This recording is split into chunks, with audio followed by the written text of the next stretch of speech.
बिहार के खास सोच चुनावी चौसर में और मैं हूं आपके साथ आत्मजा।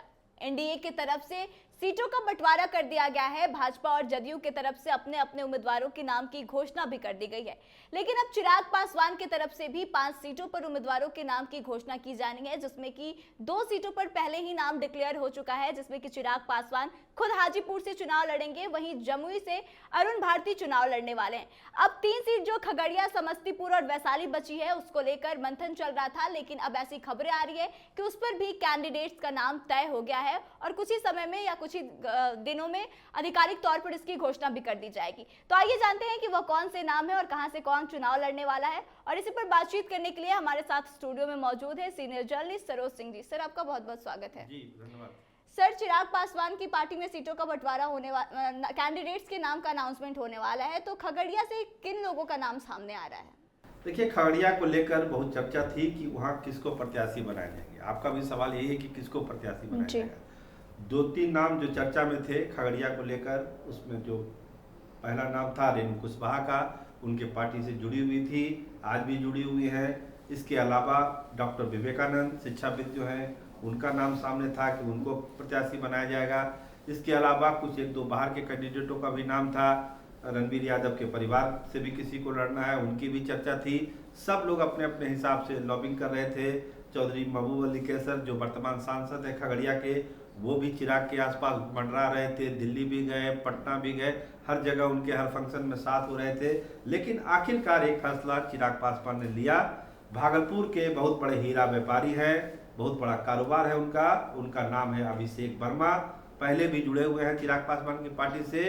तो जो हमारे सोर्स हैं वो ये बताते हैं कि अभिषेक वर्मा का भी नाम खगड़िया में तय किया गया है, वही वहाँ से प्रत्याशी होंगे।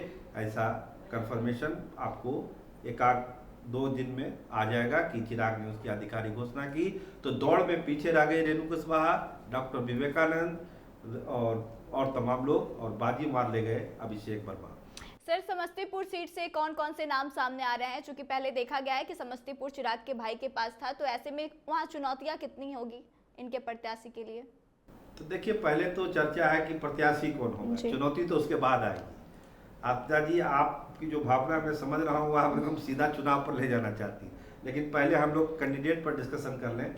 देखिए, समस्तीपुर को लेकर बहुत लोगों की चर्चा थी, जिसमें जो महेश्वर हजारी के बेटे हैं सन्नी हजारी, प्रिंस भी लगे हुए थे। एक इनका दिल था कि हम भी चुनाव लड़ें, लेकिन जो धोखा दिया प्रिंस ने, उसको कैसे भूल सकता है चिराग। इसलिए उस धोखे को चिराग ने नहीं भूला और अंततः जो है उनके नाम को खारिज किया कि आप हमारी दुनिया से दूर होइए, आपकी दुनिया अलग है, हमारी दुनिया अलग है, आपकी दुनिया में हम आपको वापस नहीं ले सकते हैं, आप अलग खुश रहिए, हम अलग खुश हैं। तो प्रिंस का पत्ता वहाँ कट गया। इसके बाद बारी आ गई सन्नी हजारी की। वहाँ के स्थानीय नेता हैं, महेश्वर हजारी के बेटे थे, उनके लिए भी बहुत स्तर पर लॉबिंग हुई, पटना से भी बहुत लॉबिंग हुई कि उनको टिकट दिया जाए, लेकिन लगता है कि वो कहीं से पिछड़ते हुए नजर आ रहे हैं।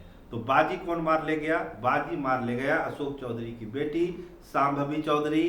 कई दौर की बातचीत हुई, बताया जा रहा है कि मुख्यमंत्री के स्तर से भी नेगोशिएशन हुआ और अंततः शांभवी चौधरी का नाम फाइनल हुआ है। जिस तरह से अभिषेक वर्मा का नाम फाइनल हुआ, उसी तरह शांभवी चौधरी का भी नाम फाइनल हुआ।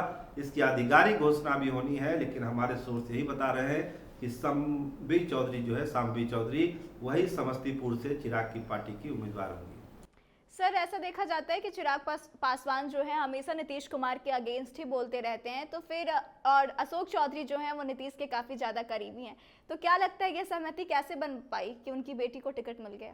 देखिए, दो सवाल है। आपका 2 सवाल है, एक सवाल में 2 सवाल है कि जो रिश्तों में खटास है नीतीश कुमार और चिराग पासवान के बीच में, उस खटास को तो कल दूर करने की कोशिश की गई। आपने वो तस्वीर देखी होगी, चिराग पासवान और नीतीश कुमार की मुख्यमंत्री निवास हो गए। करीब 2 साल के बाद मुख्यमंत्री निवास का दरवाजा खुला चिराग पासवान के लिए। वो खटास दूर करने की कोशिश की जा रही है, क्योंकि दाव पर 40 सीटें हैं बिहार की। इसीलिए नीतीश कुमार भी समझते हैं और चिराग पासवान भी समझते हैं।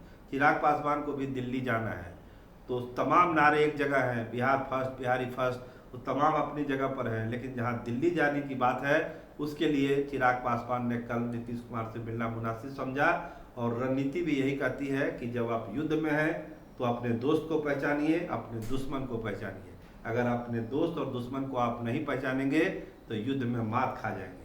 तो चिराग पासवान चाहते नहीं कि मात खाएं और दिल्ली उनको जाना है, पार्टी को भी चलाना है, तो उन्होंने उस दरवाजे में घुसना मंजूर किया, नीतीश कुमार के दरवाजे में।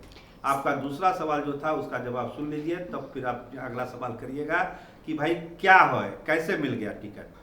तो देखिए, दो तरह के दबाव थे, क्योंकि किशोर कुणाल की वो बहू है और किशोर कुणाल का विश्व हिंदू परिषद और संघ में बहुत प्रभाव है। संघ के तरफ से भी बहुत दबाव था कि सांबी चौधरी को टिकट दिया जाए। इसके अलावा एक जो होता ना पुल का काम करना, अशोक चौधरी नीतीश कुमार के खासम खास, एक जो दूरी कम करने वाली बात है कि चिराग पासवान को भी लगता है कि अगर सांबी चौधरी को हम टिकट देते हैं तो जरूर हमारा रिश्ता नीतीश कुमार से और बढ़िया होगा, क्योंकि अशोक चौधरी और चिराग पासवान और नीतीश कुमार के बीच में अशोक चौधरी बीच में खड़े हैं। इसका मतलब कहीं कुछ अगर कन्फ्यूजन होगा, मिसकन्फ्यूजन होगा, कुर्सी नहीं मिलेगी कहीं, तो उसको दिलवाने में जरूर मदद करेंगे अशोक चौधरी। तो अशोक चौधरी की भूमिका है, संघ की भूमिका है, सांबी चौधरी का अपना टैलेंट है। बाकी चिराग को एक फैसला लेना था आगे की राजनीति को लेकर, तो वो फैसला चिराग पासवान ने लिया कि सांबी चौधरी को ही टिकट वहां से दिया जाए और इसकी आधिकारिक घोषणा भी जल्दी हो। सर, वैशाली सीट की बात करें तो चिराग पासवान किस पर भरोसा जताएंगे?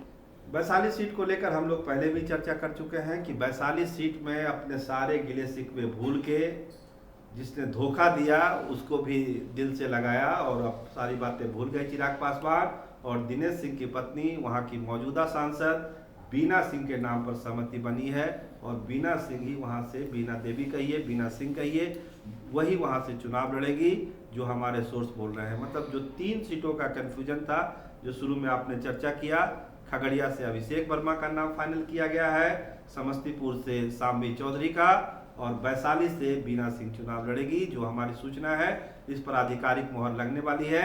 अब कोई कंफ्यूजन नहीं है। 5 की 5 सीट चिराग पासवान ने जिनके खाते में गई थी, उनके प्रत्याशियों के नाम तय हो गए हैं। वैशाली में संजय सिंह बड़े दावेदार थे, पीछे छूट गए। बहुत सारे वहां पर लोग लगे हुए थे, इंजीनियर रविंदर थे, वो पीछे छूट गए। अंततः मोहर लगी बीना सिंह के नाम पर और भागलपुर में अभिषेक वर्मा के नाम पर और सांबी चौधरी के नाम पर समस्तीपुर के लिए टिकट। सर, मेरा आखिरी सवाल है आपसे कि समस्तीपुर और हाजीपुर, चूंकि चिराग के परिवार के पास ही पहले ये सीटें थी, तो वह वहां पे चुनाव की, चिराग की पार्टी के लिए कितनी चुनौती हो सकती है? देखिए, चिराग की पार्टी की चुनौती तो है, चूंकि, लेकिन आप जिस गुट की बात कर रहे हैं, पशुपति पारस गुट का, तो जमीन पर वो कितना नुकसान पहुंचा सकता है, इसका एक आकलन चिराग के पास भी है, एक आकलन बीजेपी के पास भी है। अगर पशुपति पारस को एनडीए में साइड करके बैठा दिया गया है, कहीं एक कोने पर एक कुर्सी दे दिया गया है, तो इसका मतलब है कि पता है अगले लोगों को कि इसकी क्षमता क्या है, वो क्या कर सकते हैं, इसीलिए सीटें नहीं मिली। तो उस लेवल पर कोई चुनौती नहीं है। हम बार बार कर रहे हैं कि ये चुनाव बगावत का चुनाव है, भीतरघात का चुनाव है। अगर चुनौती होगी तो बागी उम्मीदवारों से होगी, चुनौती होगी तो भीतरघात से होगी। क्या दिल मिला है नीतीश कुमार और चिराग पासवान का? गले तो कल मिल गए, लेकिन दिल मिला है क्या? ये बड़ा सवाल है जो सत्ता के गलियारे में पूछा जाने का। आप मिलते हैं, हाय हेलो करते हैं, हाथ मिलाते हैं, लेकिन दिल से आप उसको पसंद करते हैं कि नहीं करते? तभी आप उसके लिए कुछ कर पाएंगे, वरना तो बस फॉर्मेलिटी वाली बात है। तो चिराग पासवान को और नीतीश कुमार को भी ये दिखाना पड़ेगा जमीन पर कि केवल हम गले नहीं मिले हैं, हमारा दिल भी मिला है। मतभेद खत्म हो गए, मनभेद खत्म हो गए, तमाम दुनिया खत्म हो गई। 40 सीटें दांव पर है, हमको जीत के नीतीश कुमार को और चिराग को और सम्राट चौधरी को, नरेंद्र मोदी को माला पहनाना 40 सीटों का। तो उन 40 सीटों की माला तभी पहनाई जाएगी जब दूरियां कम होगी, दिल मिलेगा। केवल दिमाग चलाते रहिएगा और दिल नहीं मिलेगा, कुछ नहीं होगा। आत्मजा जी मान के चलिए, आप गारंटेड लिखिए, अगर एनडीए को जीतना है 40 सीट, तो दिल दिमाग दोनों को एक डायरेक्शन में लेके चलना पड़ेगा, तब ये जीत होगी। सर, आपका बहुत बहुत धन्यवाद। जी, आपका भी धन्यवाद। तो देखिए, चिराग की पार्टी की तरफ से 5 सीटों पर अब लगभग उम्मीदवारों का नाम तय हो चुका है और कभी भी इसकी घोषणा भी हो सकती है। अब ऐसे में देखने वाली बात यह है कि घोषणा कब होती है और कितने सीटों पर चिराग पासवान फतेह हासिल कर पाते हैं। तो फिलहाल इस खबर में बस इतना ही। आगे की तमाम खबरों के लिए बने रहे हमारे साथ, देखते रहे कैपिटल टीवी बिहार। धन्यवाद।